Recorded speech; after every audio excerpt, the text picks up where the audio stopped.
విజయశ్రీ గారు నమస్కారం అండి. నమస్కారం శ్రీలక్ష్మి గారు. విజయశ్రీ గారు, మనం నవరాత్రుల్లో రెండో రోజుకి వచ్చేసాం.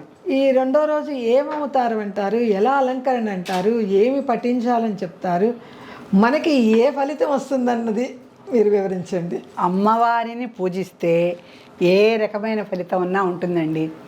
అసలుకి అంటే ప్రత్యేకంగా ఒక్కొక్కసారి ఒక్కటి అమ్మవారు ఇస్తూ ఉంటారు కదా. అవును. ఈ 9 రోజుల్లో ఆమె శక్తి స్వరూపం కదా. ఇంకా ఆనందంతో వరాలు జల్లులు కురిపిస్తారు. తప్పకుండాను. ఆ జల్లుల్లో ఏమి జల్లులు వస్తాయి అన్నది తెలుసుకోవాలి. రెండో రోజు గాయత్రీ దేవిని పూజించాలండి. రెండో రోజు గాయత్రీ దేవిని పూజించాలి. గాయత్రి మంత్రం లాంటి మంత్రం అసలు లేదని చెప్తారు. అవునండి, గాయత్రి మంత్రం లాంటి మంత్రం లేదు. దానికి సరైనటువంటి ప్రపంచంలోనే గాయత్రి మంత్రానికి అది గకారానికి 3 ఉన్నాయి కదండి, గకారత్రయానికి. గాయత్రి మంత్రము, గంగా నది, భగవద్గీత అంటే గీతాసారం, ఈ మూడిటిని మించింది సృష్టిలో ఏవీ లేవుట. అలా గాయత్రి మంత్రము, గంగా నది, గీతాసారాంశం, ఈ మూడిటిని తలదన్నే విషయం అనేది అసలు సృష్టిలో లేదు. అటువంటిది మన గాయత్రి మంత్రం. ఆ గాయత్రి మంత్రాది దేవతే రెండవ రోజు మనం పూజించేటువంటి గాయత్రి దేవి. ఈ గాయత్రీ దేవి లలితాదేవి ఆవరణకి కొంచెం కిందగా, అంటే ఆవిడ చింతామణి గృహంలో చాలా ఆవరణలు దాటి పైన కూర్చొని ఉంటే, గాయత్రీదేవి అక్షమాల ధరించి కొంచెం దిగువ వాతావరణంలో కూర్చొని ఉంటుంది. అంటే ఎన్నో ఆవరణాలు ఉన్నాక కింద ఆవరణలో కూర్చొని ఉంటుంది ఆవిడ. అంటే మనకు మొదలు వస్తుంటుంది. మనకి అమ్మవారు ఎక్కడ ఉన్నా మనకు ముందు గాయత్రి అంటే గాయత్రి మంత్రము పఠించకుండా అసలుకి, అంటే గాయత్రి వ్యాహృతి సంధ్య ద్విజ బృంద నిషేవిత, ఇది మనకి లలితా శాస్త్రంలో వచ్చే నామం. ఏంటంటే ఒకసారి చెప్పండి. గాయత్రి వ్యాహృతి సంధ్య ద్విజ బృంద నిషేవిత, ఇది లలితా శాస్త్రంలో మనకు వచ్చే నామం. అయితే ఈ గాయత్రీ దేవిని పూజించాలంటే లలితా శాస్త్రంలో ఉన్న ఈ నామానికి అర్థం తెలుసుకొని పూజిస్తే మనకి అమ్మవారు ఎక్కువ సంతోషిస్తుంది, మనకు ఆశీస్సులు వరాలు ఇంకా ఎక్కువగా ఇస్తుంది అమ్మవారు. ఈ గాయత్రీ దేవిని పూజించటం వల్ల తెలిసి చేసిన పూజ ఎంతో అద్భుతం కదండి. అంతే కదండి, అర్థం తెలుసుకొని చేసిన పూజ అది వ్యర్థం కాదు, ఫలితాన్ని తప్పకుండా ఇస్తుంది మనకి. ఎందుకంటే మనం అర్థం తెలుసుకొని చేస్తున్నాం కనుక. ఈ గాయత్రి మంత్రము 24 అక్షరాలండి. అవునండి. ఈ 24 అక్షరాల గాయత్రి మంత్రాన్ని వ్యాహృతి అంటే ఉచ్చారణ దోషం లేకుండా చదివి, అంటే గాయత్రి మంత్రము బాహ్యంగా చెప్పకూడదు కనుక ఇప్పుడు మనం సభాముఖంగా చెప్పట్లేదు. గాయత్రి మంత్రాన్ని ఉచ్చారణ దోషాలు లేకుండా రోజు పఠించిన వాళ్ళకి ఒక ద్విజ బృంద నిషేవిత, ద్విజులు అంటే చక్కగా, అంటే వాళ్ళందరూ ఉపనయనం అయిపోయి వేదాలు పఠించే వాళ్ళని ద్విజులు అంటారు. అవునండి. అంటే రెండవ జన్మ కింద లెక్క వాళ్ళకి. అందుకని మొదట్లో మామూలుగా జన్మనా జాయతే శూద్ర కర్మణ్యేవ బభూవ బ్రాహ్మణ, వాళ్ళ ఆ బ్రాహ్మణ కర్మ చేయటం వలన వాళ్ళు బ్రాహ్మణులు అవుతారు.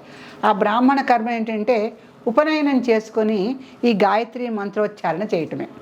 అందుకని రెండోసారి జన్మించినట్టుగా లెక్క అన్నమాట ద్విజులు అంటే. ద్విజ అంటే రెండోసారి పుట్టిన వాళ్ళు అని. సో ఇదంతా కూడా గాయత్రీ దేవికి సంబంధించినటువంటి సమాచారం. ఇంకా గాయత్రీ దేవిని మనం 24 అక్షరాల్లో ఆ మంత్రాన్ని జపించడం అనేది ఒక భాగం అవుతే, గాయత్రీ మాత యొక్క ఫోటో పెట్టుకుని ఆవిడ అక్షమాల చేతిలో పట్టుకొని ఉంటుంది. అవునండి, ఆమె చిత్రపటంలో ఆ అక్షమాల చేతిలో ఉంటుంది కనుక ఆ అక్షమాలతో ఉన్నటువంటి అక్షమాల గాయత్రీ దేవి పటాన్ని ఎదురుకుండా పెట్టుకొని, ఆవిడికి ముదురు ఎరుపు రంగు చీర ఇష్టం అండి గాయత్రీ దేవికి. అంటే మనము అమ్మవారిని లలితా త్రిపుర సుందరిని పెట్టుకొని గాయత్రీ దేవిగా ఊహించుకొని చేసుకుంటాం. అంటే నవరాత్రులు అంతే కదండి. మనం ఇప్పుడు లలితాదేవి యొక్క 9 అంశాలే 9 నవరాత్రులండి. ఒకసారి ఆవిడ బాలా త్రిపుర సుందరిగా ఉంటుంది, ఒకసారి సరస్వతీదేవిగా ఉంటుంది, ఒకసారి దుర్గాదేవిగా ఉంటుంది, ఒకసారి గాయత్రీ దేవిగా ఉంటుంది. అంటే ఆవిడ నుంచి వచ్చినటువంటి శక్తి పుంజాలే అన్నమాట ఇవన్నీ కూడా. ఒక్కొక్క కార్యక్రమానికి ఒక్కొక్క దేవతని ఆవిడ నియమించింది. ఇప్పుడు వారాహి దేవతని, శ్యామలా దేవతని, సంపత్కరి అని ఇంకొక అశ్వాలకన్నిటికి కూడా ఆవిడ అధిపతి. సంపత్కరి సమారుడ సింధుర వ్రజ సేవిత అని మనకి నామం వస్తుంది. ఈ బండాసుర యుద్ధంలో సంపత్కరీ దేవి యొక్క సహాయము ఉంది, శ్యామల వారాహి యొక్క ఇది కూడా ఉంది, యుద్ధం చేయటం ఉంది. వాళ్ళు ఒక్కొక్క విషయానికి ఒక్కొక్కలా నియోగించింది లలితాదేవి. అలా గాయత్రీ దేవిని కూడా ఆవిడ ద్విజ బృంద నిషేవిత, ఆ ద్విజులందరి చేత వేదం బాగా చదువుకున్నటువంటి ఈ పండితుల చేత ఆవిడ సేవింపబడుతూ ఉంటుంది. ఎందుకంటే ఆవిడ వేదమాత కదా, గాయత్రి అంటే వేదమాత.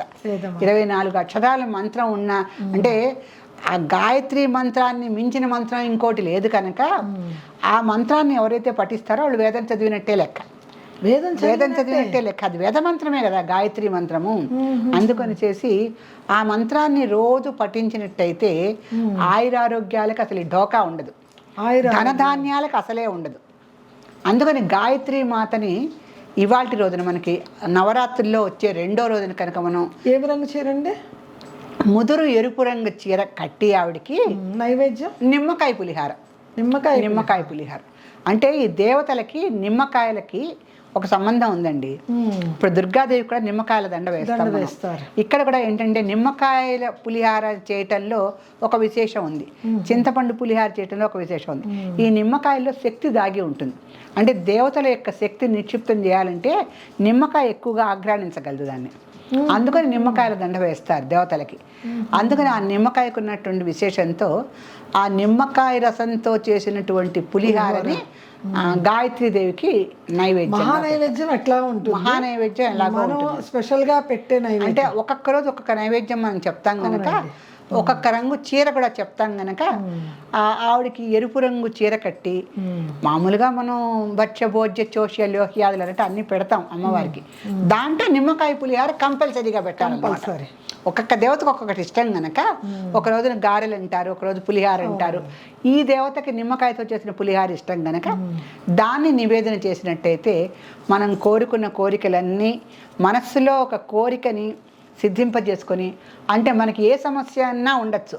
ఇప్పుడు ధనంతో ఎన్నో సమస్యలు తీరచ్చు, కానీ ధనంతో తీరని సమస్యలు కూడా కొన్ని ఉంటాయి, చాలా ఉంటాయి. అందుకని స్త్రీలు ముఖ్యంగా పూజ చేసేటప్పుడు వాళ్ళకి సంసారంలో అనేక రకాల సమస్యలు ఉంటాయి. వారికి ఉన్న సమస్య ఏంటో గాయత్రీదేవికి నివేదన చేసినట్టయితే ఒక్కసారి మనస్ఫూర్తిగా అమ్మవారికి అష్టోత్తర శతనామావళితో పూజ చేసి అలంకారం చేసి ఈ నిమ్మకాయ పులిహార నైవేద్యంగా నివేదన చేసి మనస్సులో ఉన్న కోరికని ఒక్కసారి ఆవిడికి చెప్పుకుంటే తప్పకుండా గాయత్రీదేవి మన మనస్సులో మనం ఏది కోరుకుంటే దానికి ఆవిడ తప్పనిసరిగా ఆ కోరికను తీరుస్తుంది. దాంట్లో సందేహం. ధనధాన్యం ఇస్తుంది, ఆయురారోగ్యాలు ధనధాన్యాలు కాక మానసిక సమస్యలు స్త్రీలకు అనేకంగా ఉంటాయి.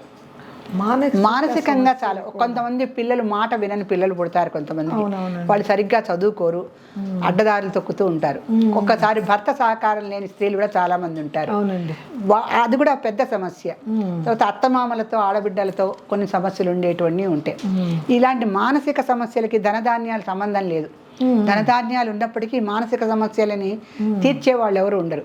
ఇవన్నీ కూడా మనం రహస్యంగా గాయత్రీదేవికి నివేదన చేసుకుంటే మనకు ఏ సమస్య ఉందో అది గాయత్రీదేవికి కుంకుమ పూజ చేసిన తర్వాత ఈ నివేదన అది అయిపోయిన తర్వాత ఆవిడికి దండం పెట్టుకొని మనస్ఫూర్తిగా, తల్లి నా సమస్య ఇది, నువ్వు తీర్చు అంటే ఆవిడ తప్పనిసరిగా మనకి ఏ సమస్య ఉన్నా దానికి ఒక పరిష్కారం చూపించి మన కష్టాల నుంచి ఆవిడ తప్పనిసరిగా కాపాడుతుంది. ఇంకా అంతకన్నా ఏంటండి, అంతకన్నా కావాల్సిందే ఉందండి. నవరాత్రుల్లో ఆవిడ రాక్షస సంహారం చేస్తూనే భక్తులందరినీ ఒక కంట కనిపెడుతూనే ఉంటుంది. ఎందుకంటే వాళ్ళ సమస్యలు కూడా తీర్చి, వాళ్ళ కోరికలు కూడా తీర్చి ఈ రాక్షస సంహారం పూర్తి చేయాలి కనుక ఆవిడ భక్తులందరినీ కూడా ఒక కంట కనిపెట్టి తన పిల్లల్లాగానే చూసుకొని వాళ్ళ కోరికలన్నీ తప్పనిసరిగా తీరుస్తుంది. తల్లి ఎన్ని పనుల్లో ఉన్నా మళ్ళీ పిల్లల అవసరాలు, పిల్లలు ఇది మంచి చెడు చూసుకుంటూనే ఉంటుంది కదా. ఆ విధంగా చాలా సంతోషం అండి. గాయత్రి మాత గురించి చాలా బాగా వివరించారండి. నమస్కారం శ్రీలక్ష్మి గారు.